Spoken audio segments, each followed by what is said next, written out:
I'm so excited today to be joined by Joy Ng. We're at the National Religious Broadcasters Association meeting, and her book, Even There, Love, Faith, and Danger in Wild Alaska. I've been wanting to have a conversation with someone about military families for a long time, and so honored that Joy could be with us today to talk about her and her Coast Guard husband and their amazing story. This is her second book. You want to pick up all of Joy's books and join us for this conversation. Stick around. Here at Christians Engaged, we are on a quest to see every American Christian take stewardship of their life, their nation, and this generation. Can you imagine a world where every Christian in this country did three simple things? Pray, vote, and engage. And what if we did those ongoing? It would totally shift our nation. That's what we're doing here at Christians Engaged. Over the last 5 years, we've built a standing army of Christians that are saying, I want to pray, vote, and engage ongoing and be leaders in my community. We're just getting started, folks. Here at Conversations with Christians Engaged, join us every week as we take you in depth in interviews with government officials, ministry leaders, subject leader experts to awaken and empower you to do those three things ongoing. I'm Bunny Pounds. I'm the president and founder of Christians Engaged. I spent 16 years in political consulting working for members of Congress and other candidates before starting this ministry. And my co-host, Ben Quine, our biblical worldview expert and our vice president. Come on a journey with us every week. We're here to help you pray, vote, and engage.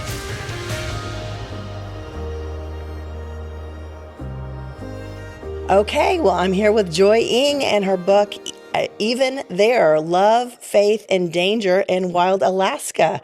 Joy, I've been getting into this book. I'm so excited to talk to you about it because this is one thing we haven't covered here on Conversations with Christians Engaged is military families. You guys are like laying down your lives to go serve our nation in different places, and you have an amazing story from Alaska. So I want to just get into this. Tell us a little bit about you and your husband and the beginning of your story. Well, it was an honor to be part of the Coast Guard community. So my husband grew up in an Army family. It was a natural thing for him to go to the Coast Guard Academy and then become a part of the military.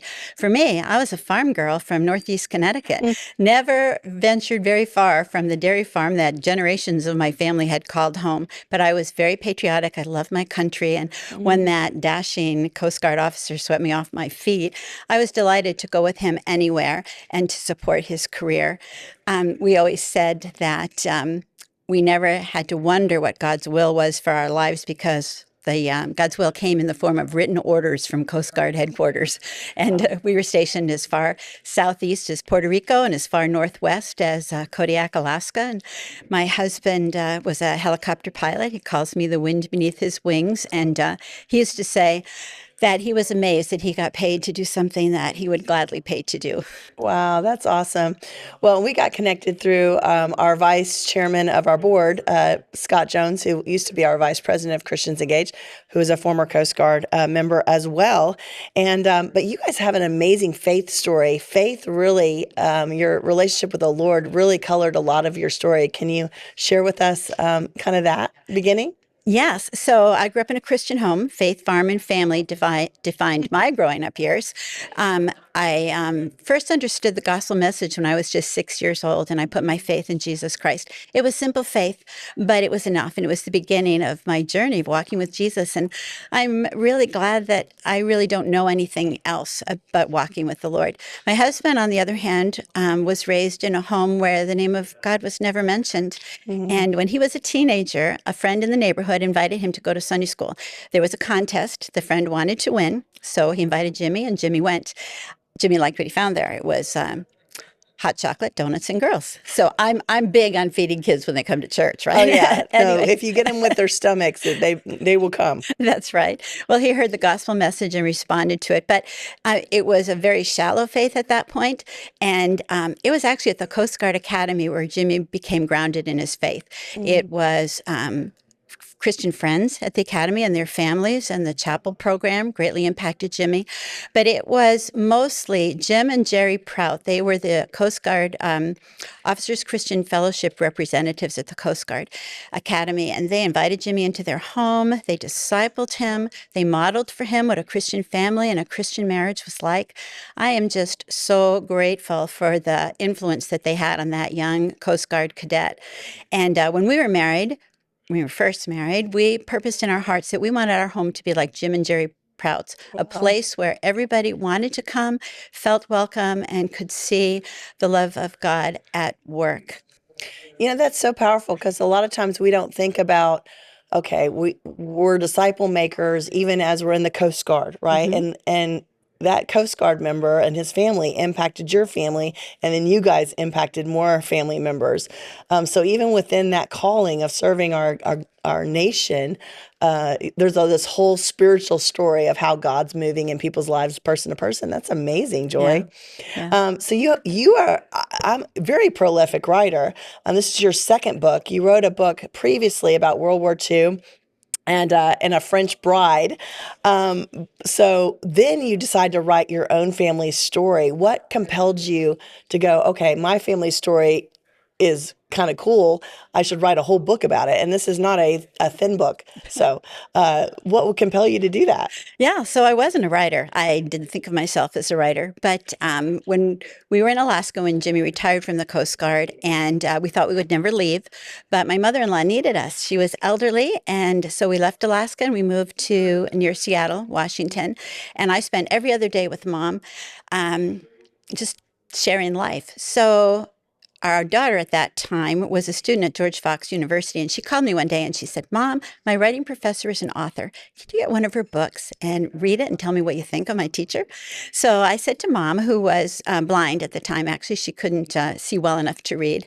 I said, "How about I get a book and read it to you, and we'll tell Sarah what we think of her teacher." Well, Melanie Dobson had recently come out with a book called Chateau of Secrets, and it actually is set in World War II in France, not far from where Jimmy's mother had lived. Now, we knew that Jimmy's mom was a war bride, but we knew very little about her experiences in France. Like most people of the greatest generation, she just never talked about her life.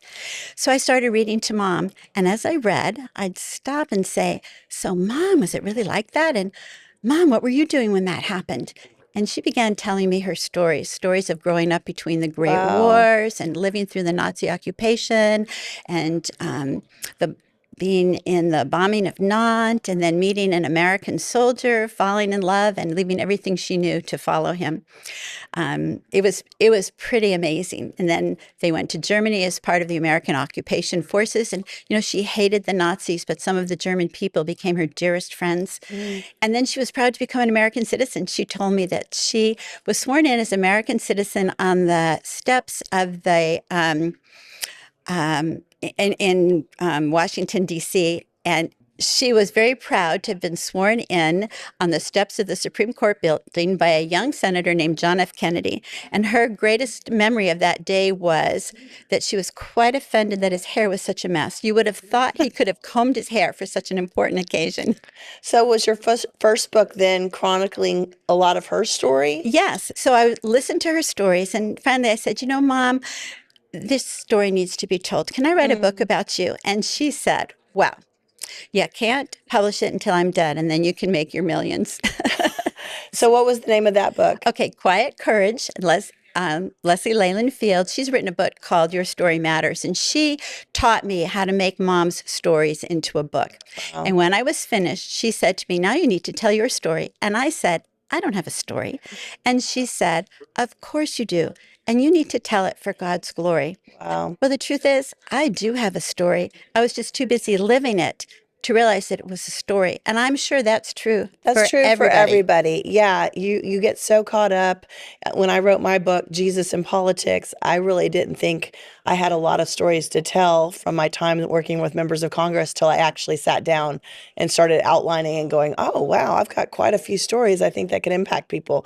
So yeah, it's amazing how much God's doing in your life. You're not even sometimes paying attention to all of it. So tell us about the perils and dangers of wild Alaska. Give us a little taste of some stories that people might read in this book, Joy. Okay, so when we first moved to Alaska, we were young, naive, idealistic. We claimed Psalm 139, 9 and 10 as our very own when Jimmy first got his wings. That's if I take the wings of the morning and dwell in the remotest parts of the sea, even there, your hand will guide me and your right hand will hold me fast. Powerful. And I'm going to tell you, Bunny, that at first those promises were easy to believe. But then I came face to face with the dangers of Alaska. And I knew fear for the first time. So we had been in Alaska for about 6 months, and we just jumped into Alaska when we got there. We did that everywhere we moved. We wanted to experience the place and the culture of everywhere we went. So we went hunting, and by the way, I shot a record mountain goat. How cool is that? That's cool. Well, it was almost cool. I mean, it was a long shot up a very, very steep cliff. And we thought the goat would fall off the mountain when I shot him, but the shot was so good that he didn't move. So we had to climb up that steep face of the mountain to retrieve our trophy. And I kind of wondered how long it was going to take the Coast Guard to find us clinging to the side of that mountain, but we did make it down. But anyway, we did some commercial fishing, and mostly because we wanted to experience Alaska, and partly because Jimmy wanted to understand the commercial fishing community, because that was the mostly what he served in the Coast Guard. Anyway, we'd been there about 6 months when friends of ours, they were both Coast Guard pilots. They took their 2 sons and they went fishing. And it was about twilight when one of the wives stopped by my house looking for Jimmy. She said, "So the guys aren't back yet. I sent someone to see if their truck was parked by the launching ramp, which was about 7 miles away across a mountain pass. She says it's still there and I'm worried." And I told her, "Well, don't worry. Jimmy has the duty tonight. He knows where they fish. He'll go find them." We'd often run into Rick with his 18-foot Boston whaler when we were out commercial fishing. So Jimmy was well acquainted with that area. So Jimmy and his crew launched a helicopter. By this time, the weather had deteriorated. It was snowing. The wind had picked up to about 25 knots. And they began searching where the boat was, trailer and truck were parked.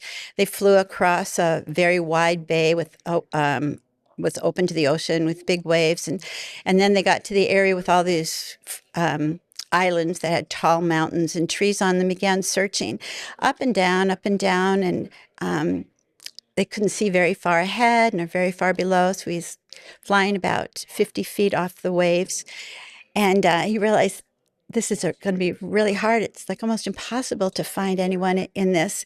So he was praying, and the wives at home were praying too. And then he saw the miracle of a tiny spark, just one tiny spark. Wow. It actually looked like a flash of light, and he wasn't sure what it was, but he turned the helicopter toward what he thought he saw and got a glimpse of a steady white patch amongst the white caps in the water. And then suddenly he was in a snow shower. He, looked at his instruments, leveled off the helicopter, and there were trees right in front of him. They brushed the tops of the trees, and he was able to safely get away from that area, but basically almost crashed in the process.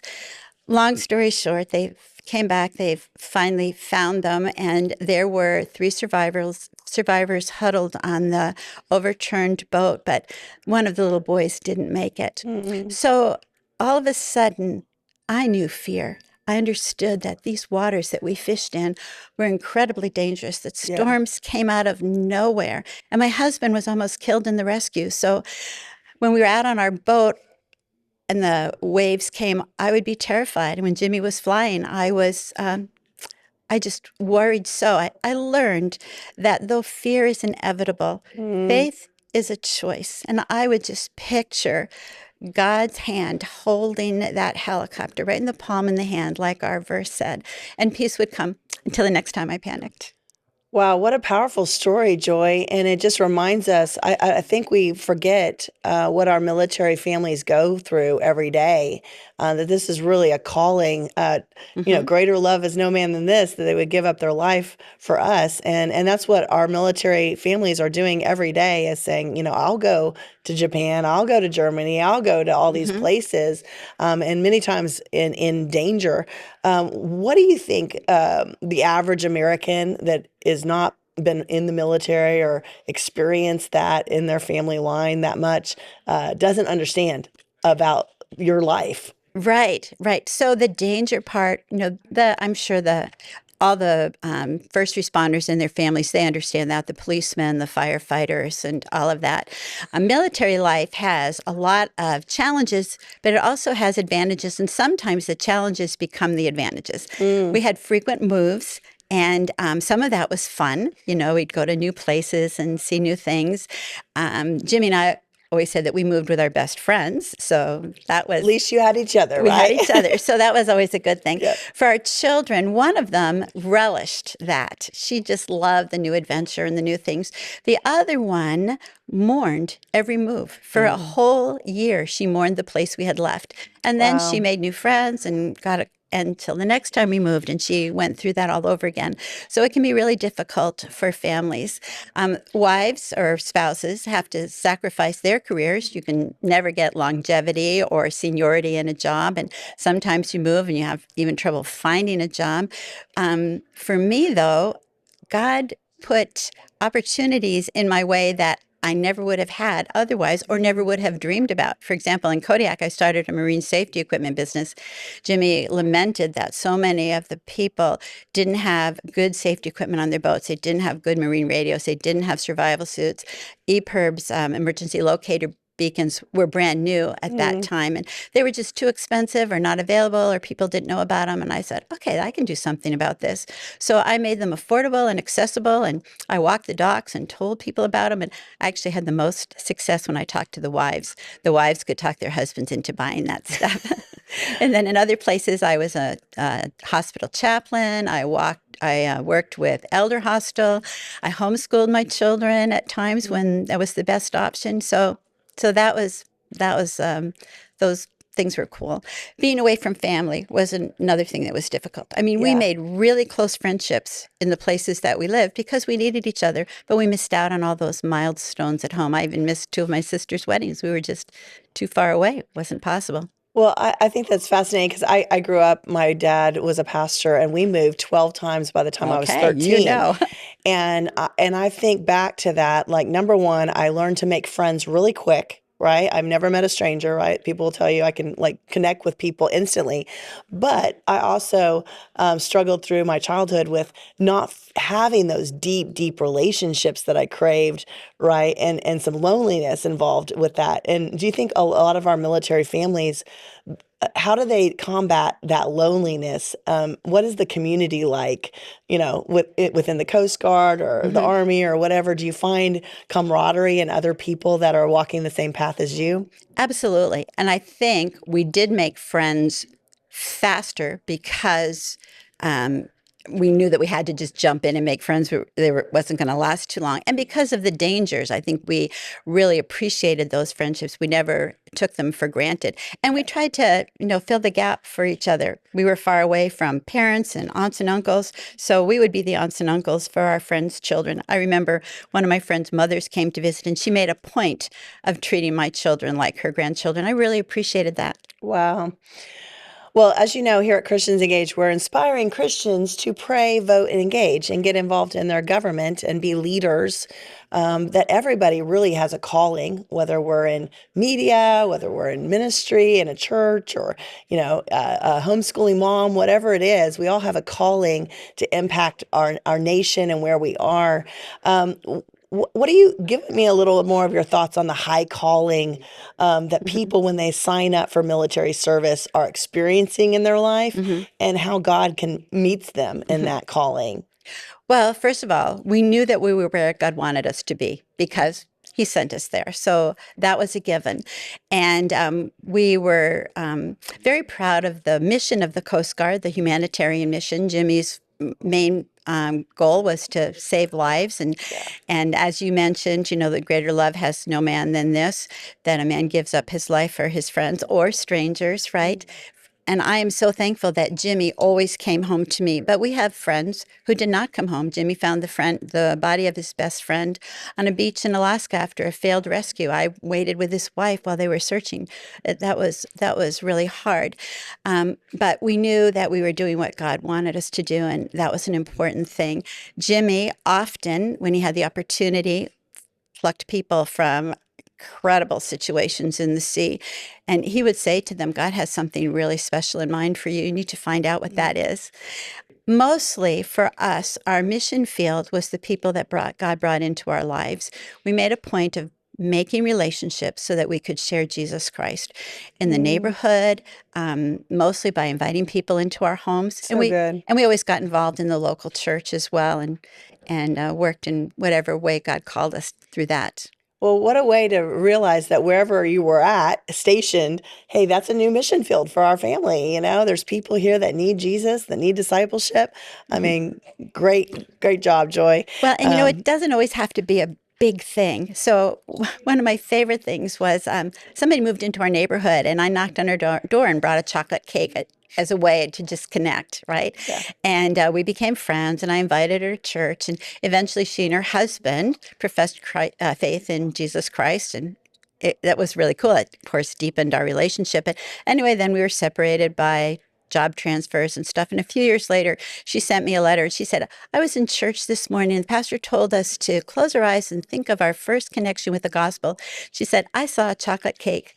And I thought, wow, I really was a missionary in a faraway place. That is so simple, just to make a cake and take it to a new friend. But man, that's how God works, doesn't he? He uses us as the hands and feet of Jesus to touch somebody through baking a cake. I love that, Joy. Do you have any other stories? We have a few more minutes from your book that you might want to share, just to kind of get people to, hey, you got to get it. So, well, Jimmy has some crazy rescues that are detailed in the book, and he earned 2 Distinguished Flying Crosses and an Air Medal during that time, among some other things. So there were some really crazy rescues, but there were also times when God just showed us in miraculous ways that he was in charge. For example, there was one day. Actually, my sister was coming to visit. I hadn't seen her in 4 years, and she and her husband were coming to Alaska. I was just so excited. And they were arriving on a Saturday. Jimmy had the weekend off. It was all good.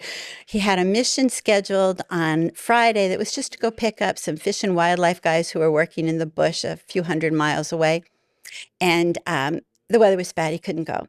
So the mission was postponed until Saturday. I was not happy. Now, I'm usually very supportive, and I wanted to make sure that I sent Jimmy off knowing that everything was fine at home. But this was family time. But I was annoyed about this. This was a plan. He says, don't worry, I'm going to leave early, and I'll be back before the afternoon jet lands in Kodiak. Well, everything went wrong that day. The first plane broke. They had to come back and change to a different helicopter, and then they had problems with that radio and it had to be fixed. Then they flew that few hundred miles, and the guys weren't where they thought they would be, so they had to do some research and find that they had been left in a different place, 50 miles away, and they got there. And by that time, they didn't have enough fuel to come home, so they had to go to a little village where there was, we call it a bush gas station. There just was a tank of gas there that they could put gas in the helicopter. And then there was a new crewman who, when Jimmy said we needed 6,000 pounds of fuel, he thought Jimmy meant to add 6,000 pounds. So they put too much fuel in. Oh, no. At this point, Jimmy knew he was going to be late. And he said, okay, I am not going to fret this anymore. He just gave us to the Lord and said, I'm just going to enjoy whatever you have left in the day for me. Of course, I did fine at home without him. But then they had to take fuel out of that gas tank, which is easy at an airport, not easy in the bush. You have to lay under the helicopter and use a screwdriver to push on a little poppet valve and collect the gas in a 5-gallon bucket, and the wind was blowing. I mean, you can imagine. Wow. Anyway, then the pass that they had crossed to get to where they were, where they found the guys, was closed, and they had to go another 50 miles out of their way to find another pass across the mountains to get home. They were just through that pass, and the weather was not real good. There was low clouds, so Jimmy was flying low, and he picked up a message on the radio. It just said going down. It sounded funny to him, but I mean, it could have been going down to the engine room. But he gained altitude so that he would have better communications, and he couldn't reach that boat. But someone else said, yeah, we heard a mayday call, and these are the coordinates that they gave us, and that boat was far away. Jimmy put those coordinates into his computer. It was 2 miles away. So he set the helicopter on a path to go to those coordinates. They broke through the clouds at about 100 feet, and there below them was a boat that was submerged. Just the roof was above the water with 3 guys standing on the roof. Wow. Picked them up, brought them home. It would have been death for those guys. But for Jimmy, it was just a stop on the way home because God had put him in exactly the right place at exactly the right time. Wow, that's a fabulous story, Joy, because there's things that happen in our lives all the time that we think are inconveniences or, trials or whatever. And it's a good perspective. Hey, it might be just in a bump in the road for a divine appointment with somebody or, not that we have a dramatic Coast Guard life, but man, that's a beautiful story. So I just want to really encourage everybody to get Joy's book, Even There, Love, Faith, and Danger in Wild Alaska. Joy, where do they get your book? How do they get it? It's available on Amazon. On Amazon. So yes. Order on Amazon, quick shipping. Y'all, you Amazon Prime addicted people, get that book. Joy, how do they reach your ministry or connect with you on other stuff? So I'm Joy Ing Alaska on Facebook. That's awesome. Well, thank you so much for you and your husband's service and your family. We're just so thankful. And this has been a great episode. I've been wanting to do an episode on military callings for a while, and this was perfect. So thank you for joining us today. And we're here at NRB, so you can hear. I'm just love that we get to interface with all these different authors and content creators here at NRB. So thank you so much. Thank you for having me. I really appreciate being able to tell my story, and I really want to encourage all of the listeners out there to tell your story for God's glory. Good. Thank you, Joy. Thank you so much for joining us for this incredible program today. We are so happy to be in your life. Have you shared this? Have you subscribed? Have you reviewed our podcast? Please share this with other people and help us get the word out that Christians are getting empowered around this nation. Step 1 to join Christians Engage is take our pledge to pray, vote, and engage on our website at christiansengage.org. Every week, we'll teach you how to pray for government. We will send voting reminders around every election, and we'll help you engage more for America. Step 2, take one of our classes. Have you taken our On-Ramp to Civic Engagement or Biblical Worldview or the Leadership of Nehemiah or Biblical Conduct? We have so many classes, including a full campaign school that you can plug into right now on our classes page. Step 3, hey, it's time to get involved in campaigns, advocacy, registering more Christian voters, activating your church. Every Christian needs to get off the sidelines and make a difference. We are here to mentor you into your place of leadership. That's what we do every day at Christians Engage. So reach out to us for help in any of those areas. And lastly, everybody listening to me right now can help fund a movement of millions of Christians that will pray, vote, and engage ongoing. We're supported by people just like you that every month or every year invest in this ministry, their hard-earned dollars, their treasure, their heart. We thank you so much. Please be a part and give at christiansengage.org. Thank you so much to our partners at The Stream. Thanks for sharing this podcast every week. We so appreciate you. Also, Edify app with Christian Post. Thank you for having us part of your podcast ministries.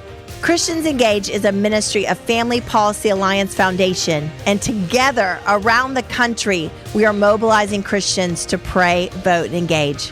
We love you. We'll see you back next week.